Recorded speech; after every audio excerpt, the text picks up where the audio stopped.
2 firefighters were killed and a third wounded Sunday when they were shot as they responded to a wildfire on an Idaho mountain that was set to lure them into an ambush, authorities said.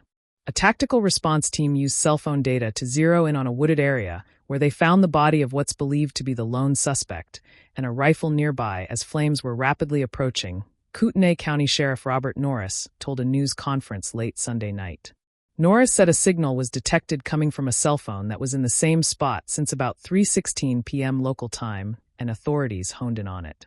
The body and firearm were quickly removed from the scene because the fire was rapidly approaching, he said. Gunfire had been exchanged with the suspect, and it was unclear whether he'd shot himself. At one point, authorities had 2 helicopters overhead with snipers in them.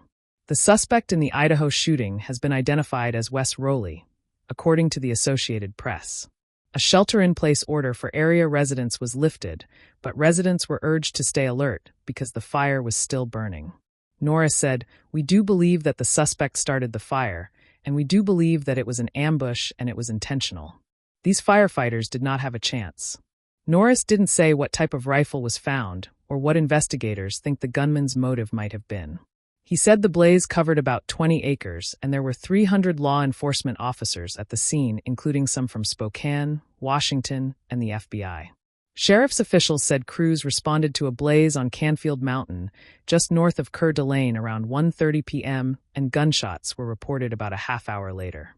The gunfire continued over several hours. 3 victims were brought to Kootenai Health, said hospital spokesperson Kim Anderson.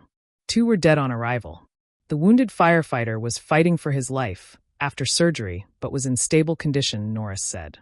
One of the slain firefighters was from the Coeur d'Alene Department and the other was from Kootenai County Fire and Rescue, Norris said, adding that the wounded firefighter is with the Coeur d'Alene Department. Governor Brad Little said multiple firefighting personnel were attacked. "This is a heinous direct assault on our brave firefighters," Little said on X. "I ask all Idahoans to pray for them and their families as we wait to learn more."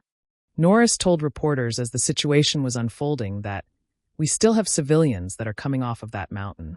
We might have civilians that are stuck or in shock on that mountain.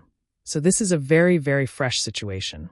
We are prepared to neutralize this suspect who is currently actively shooting at public safety personnel. We are prepared to neutralize this suspect as quickly as possible."